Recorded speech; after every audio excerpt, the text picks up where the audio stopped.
Hello, hello, hello. Richard Edmonds here, and today I'm going to be walking you through a new investing spreadsheet that could potentially change the way you invest. Well, that's the marketing spiel, really. In the end, it's just going to help you manage your portfolios better. Well, I hope anyway. So, what is my dividend tracker all about? So, it's a Google Sheets, and it has a bunch of formula that calculate a whole different plethora of things, and it makes it easier to manage your investment portfolio, especially if you use multiple brokerages. Then it saves you time logging into each one, and it's a bit more advanced than just tallying up some things on the spreadsheet yourself. There are plenty of guides out there to create your own, but if you don't really have the time or the necessary desire to do so, you can use this tracker for free. So the main features that I have on it is the portfolio summary. As I was saying, it lets you glance at it in the morning and then you can just get on with your day. Your time is precious, so it's better spent elsewhere. It supports multiple currencies. It tracks everything. So that's buying, selling, dividends, stock splits, cap reductions. We use Google Prices because we're using the Google API. Historic value, so the spreadsheet will actually save on a daily basis your current portfolio values, so you can see each day how it's performing, and you can go all the way back to since you started using the spreadsheet. It's pretty cool. It'll hopefully allow you to invest smarter with some more details on each stock and company that you're tracking. It supports offline use, which is quite handy. I know there are some really good websites out there that can track dividends through calendars and lets you enter all your stocks and shares and purchase transactions. But if that service goes down, or if there's an outage, or if you have no connection, you are more than likely not able to access that, and that's one of the reasons why I prefer using a spreadsheet. It's no subscription. I don't charge for this spreadsheet, and I don't use any commercial APIs, so there's no cost anywhere. It's completely free. We just use Google's APIs, and we are able to compare yields, which is really handy if you're serious into dividend investing and FIRE. So that all sounds good, right? So let's get started. So on my blog, click download link and it will take you to the guide, which is quite in depth. It literally runs you through each tab, what you need to do, what everything means. So if you're starting fresh, this is a pretty good place to start. But if you just want to crack on with it, you can just click the link, and there's a quick start guide in each of the templates that will help you get started. So speaking of templates, there are 5 available at the moment.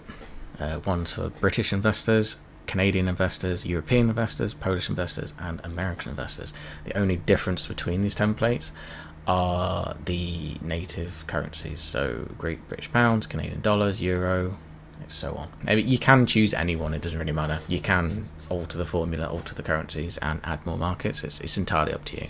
But the best place to start is just choose the one that's closest to you. So I'm in the UK, I'm going to choose British investor. Click the link, it'll ask you to make a copy. So we click make a copy, make sure you're logged into your Google account, and give Google a minute. There we go. So the first tab is the welcome tab. This can be deleted once you're comfortable and ready to go, but it just contains some handy information to get you started, as well as links to my blog just in case you need a refresher course or need to check something, or need to get in touch with me if you find anything wrong with the spreadsheet or have a feature request. So the most important thing to remember is grey cells do not edit unless you know what you're doing. White cells, edit is required.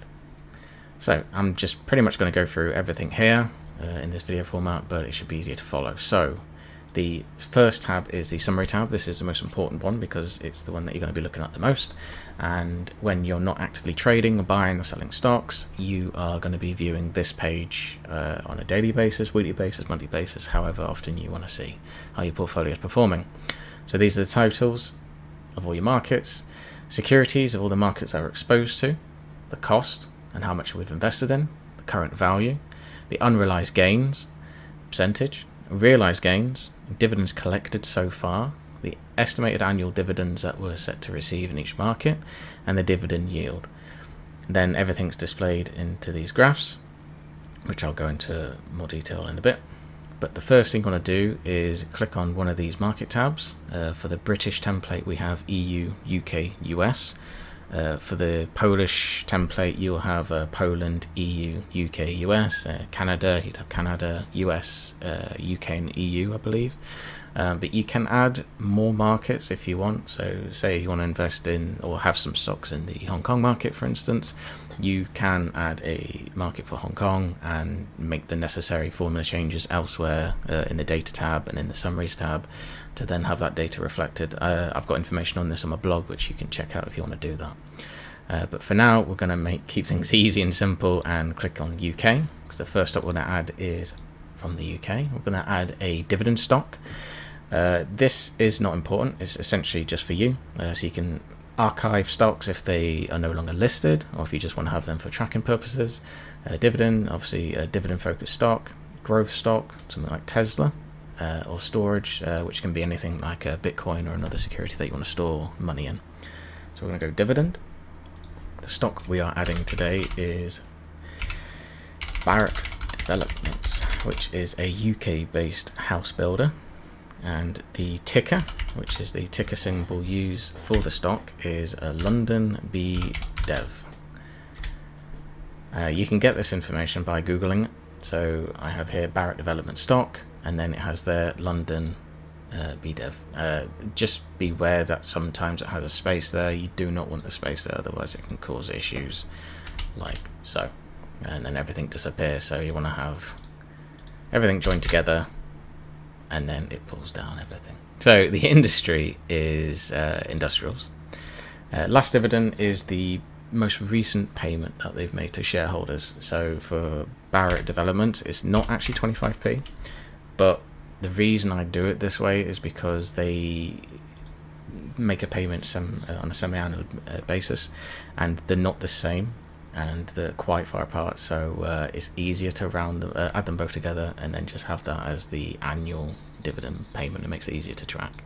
And of course, in the UK, we have listings in GBX and GBP, one being pence, the other being pound, for some reason, I don't know. And this just allows you to either set P for pence or pound for pound, and that will then just help with the calculations, which is then displayed here. So this is the first stock added. As mentioned, you do not touch the grey side of the tables, and we'll come back to this in a minute and I'll run you through everything else here. But for now, that is Barratt Developments added. So let's add another stock in the US, another dividend stock. It's going to be Realty Income, one of my favorites. The ticker for this is New York Stock Exchange, O. The industry is real estate. Most recent dividend is 10 cents, and that is monthly. Now, it's not actually 10 cents, it's more than that, but because I'm outside the US, you get charged a withholding fee on any dividend paid out. And I believe the UK has a special agreement with the US to have that lowered, so instead of losing a fair amount, it's knocked it down to 10 cents, which isn't too bad. And then we don't have the pound and pence column here, obviously, because the Americans are smarter than us. So now we have two stocks added, UK and US. Let's go to transactions. Now this is where we list everything that we do with our portfolio. So that's buying, selling, stock splits, cap reductions, or dividend payments.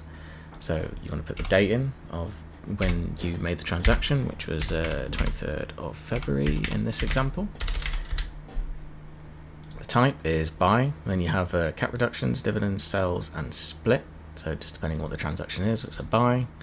It's Barratt Developments or Realty Income. So this just pulls in all the stocks from each of the markets, which is quite handy, so you don't have to type everything in. That's also the case when you're adding new market tabs. You'll need to make sure that all the formula is accordingly updated, so it will actually pull in the stock names and calculate everything. So that's quite important. Otherwise, it just makes it a very tiresome process. So for here we're doing Barratt Developments. We bought 100 units. The price was 683.60 GBX. The fee is 0, but it wouldn't normally be 0 because in UK we pay stamp duty. And currency is GBX. Conversion is nothing because we're not converting from anything, and the stock split is 1 because we're not splitting the stock. So that calculates. So that's the previous row looks at this column, and it will then see if we've made any transactions with Barrett Developments before. This one will count whether we have any units already, which is 0 because we haven't had any so far. Cumulative units is the cumulative total of units that we have, which is 100. And then transacted value is the value of this specific transaction. And then the previous cost is the amount that the cost that's previous, obviously. And then the cash flow at the end. So the realized gains and the transaction yield will be displayed when you sell the stock. But it all works like magic. So if we were to add another stock here, well, actually the same stock, sorry. So if say we made a secondary purchase on the same day, say it went up in price a little bit, and now you can see the spreadsheet goes to work, and now it says, right, you've already paid and bought some of this stock, which is on row 2, which it is. You had previously 100 units, you now have 150, and the transaction value for this transaction was 34335. Previous cost was 68360, which it is, and cumulative cost was now 1026.95. So it's really handy how it works. It makes it a lot easier to keep track of everything. So we're going with a buy, realty income for our other stock, which is 50. It's 62.77. No fees. Currency was USD. So the conversion rate is 141 for the US for this purchase. So that's put in 50 units, 2,225 for the transacted value, cumulative cost, and so on and so forth. So now if we come back to the UK tab, you can see now that it's populated everything. So we've got 100 units. We've paid £6.84 per stock on average. It's cost us £683.60. The current market price is £6.95. This is the graph displaying the last 30 days. You can change this here to however long you want to have it displayed for, the graph, but I find 30 days is pretty good. Current market value, this is how much our shares of this stock is worth right now. The earnings per share is pulled down from Google, as is the price to earnings ratio. Yield on cost, it's the dividend price compared to the amount that we paid, and the last price yield is the same but just with the market price. Annual dividend is the dividend multiplied by the inventory and the calendar. We'll get it once a year, so that's £25. Dividends collected is 0 because we haven't put any in yet in the spreadsheet. And if we're to sell the stock right now, we'd make about £11 in profit, which is a 1.5% gain, which isn't too bad. So if we now go to the US, same as happened with realty income, 50 shares have been added at a cost of £44.52. That's converted from dollars, and the total cost is 222,589. Market price is $62.40. Likewise the same with the market price graph. Current market value is 22161. Same with earnings per share, price to earnings, yield on cost, last price yield. Annual dividend is £42.53. That's taken the 10 cents multiplied by the shares and the calendar, and then converted from dollars to pounds. And then dividends collected, we haven't put any in yet. Unrealized gained, we'd lose £14 if we were to sell now, and that would be a loss of just under 1%. So that's the transaction tab. So with the dividends, you can add them like this. So dividend, if we were to get a dividend payment from realty income, say, we'd put in 50 units because we own 50 shares. The dividend would be 0.10 for the cents. We'd pay no fees because that was already paid for at the point of before being received by a brokerage. They actually withhold it in the US. It's received in the US, and the exchange rate would be about 71, I believe. Should be. So USD to pound.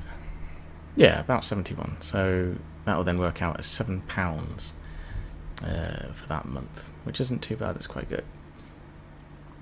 So that's the transactions. So you can put in your sales, your splits, and everything else, and then as that goes down, that will then work out and calculate the rows, the units, the value, the cost, and everything else. So it's really good, and allow you to clearly see how everything's performing.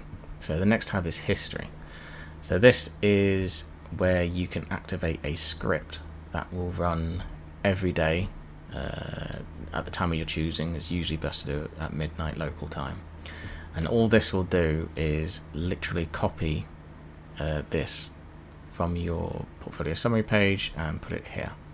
So it'll show the date, the total cost of your portfolio, the total value of that day, the unrealized gains, realized gains, dividends collected, and the estimated annual dividends that you meant to receive. So as the days coming and as it's populated, you'll then see how you're performing, how you've been performing compared to last year or the year before, and you can go right back to like a specific date here and be like, okay, I've made this amount on that day, it was worth that amount, and I poured in that amount.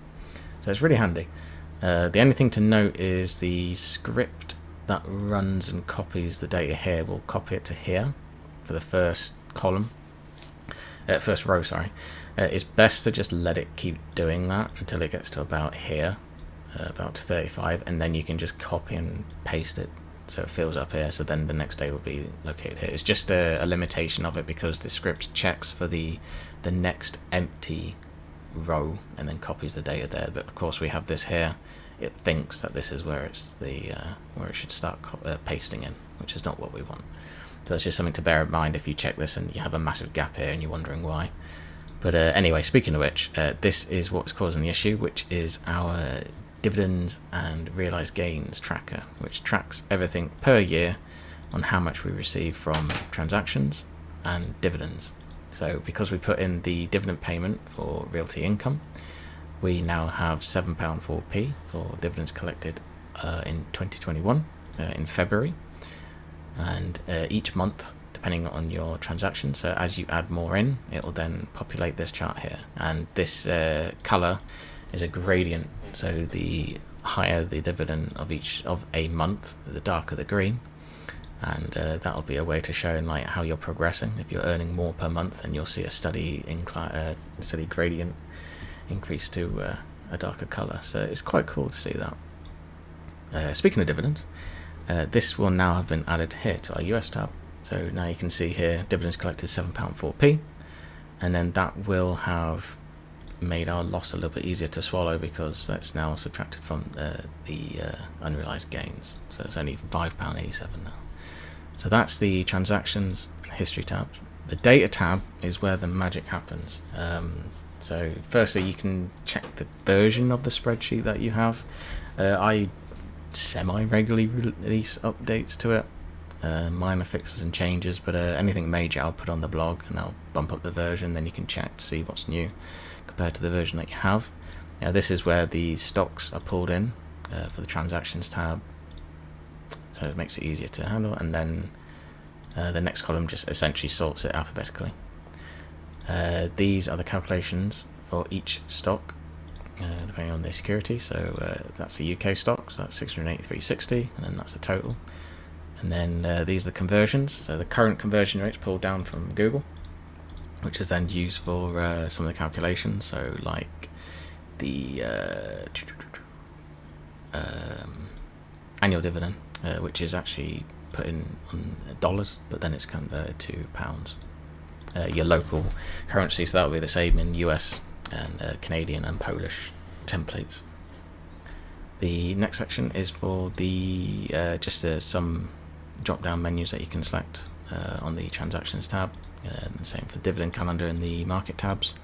And then this is the sectors, so this is what calculates how much money you have in each sector from each tab, and then the total. And then this data is then displayed on the summary tab. So as you can see here, this has all been populated. So this is from your portfolio, from the couple of transactions that we put in. You can now see some realized gains and losses, as well as dividend collected, cost and value, all in native currency, local currency, sorry. You have the securities, so we have 23% in the UK and 76% in the US. Sector diversification, this is incredibly important, so you don't want to be too exposed to a specific sector. You want to have a good mix. Stock diversification is exactly the same, but just with your stocks instead of your sectors. Dividends collected is taken from the history tab, and since we're in 2021, we put in the £7.4, so you can actually see the chart on how you're growing your dividends. Your gains and losses are exactly the same, but with gains and losses. So you'll see how you're performing if you're actively trading your stocks and shares. And that is pretty much it. As you go on your transactions, and you can add more market tabs or just use the ones that are included, and add more stocks, you will see how powerful this spreadsheet can become. It's really good. I've been using it for more than a year now. It's completely changed how I look at things. It's brilliant. But if you do run into any problems, you can reach me on social media, YouTube, or via my website. I frequently answer emails, whether it's just to say thank you. If you have anything further to add, feature requests or anything, I'll bear that in mind and consider adding them in. But that's pretty much it. So I hope you enjoyed this video walkthrough. If there are any further questions, you can hit up my blog, link down below, and that will have more details and screenshots on exactly what each part of the spreadsheet does, as well as download links to actually get started. But I hope that will help you on your investment journey, and I hope you'll stay safe.